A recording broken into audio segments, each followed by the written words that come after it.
Murder तुम तीनों ने किया है और उसकी डेड बॉडी के साथ भी तुम तीनों खेल रहे हो, तो तुम कुछ नहीं कर सकते। वैसे यू नो व्हाट गाइस, मैं तुम्हारी मदद कर सकता हूँ। मैं पुलिस को इन्फॉर्म कर देता हूँ, है ना? वो तुम्हें अरेस्ट करेंगे, मदद हो गई, है ना? Wait, let me call. करो कॉल, बुलाओ पुलिस को, क्योंकि मुझे किसी बात का डर नहीं, मैंने कुछ नहीं किया। करो कॉल करो। ओ एक सेकंड, तुम क्यों कॉल करोगे? मैं करती हूँ। अरमान फोन दो, फोन दो अरमान। आसमा क्या कर रही हो? अरमान, हम इस झूठ से जितना भागेंगे ना, हम उतना फंसते रहेंगे। और ये पुलिस केस है ना, पुलिस को हैंडल करने दो, मैं करती हूँ। आसमा प्रॉब्लम में पड़ जाएंगे, क्या कर रही हो? हाँ तो जीत हमेशा सच्चाई की होती है अरमान, और सच तो ये है ना कि मैंने कभी को नहीं मारा है और मुझे कानून पे पूरा भरोसा है। तो आने दो पुलिस को। नहीं, क्या कोई फोन नहीं करेगा पुलिस को? तुम लोगों के चक्कर में मैं जेल में नहीं जाने वाला यार। मुझे कुछ नहीं पता, मुझे हर एक कार, बस, ट्रक, हर एक की चेकिंग चाहिए। कोई भी गाड़ी बिना आगे चेकिंग के नहीं जानी चाहिए। हाँ।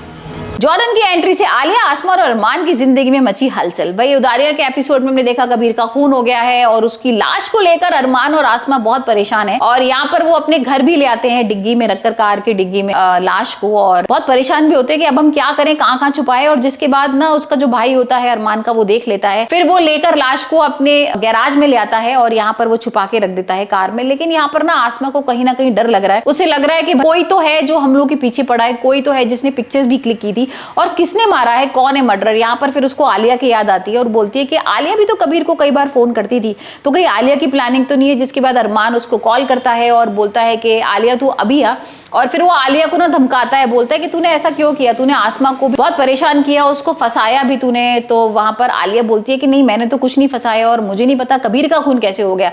तो भाई अरमान कह रहा है कि अब हम तीनों के ऊपर ना ये इल्जाम लग सकता है कि कबीर का खून हम तीनों ने किया है, क्योंकि लाश हम लोगों के पास ही है।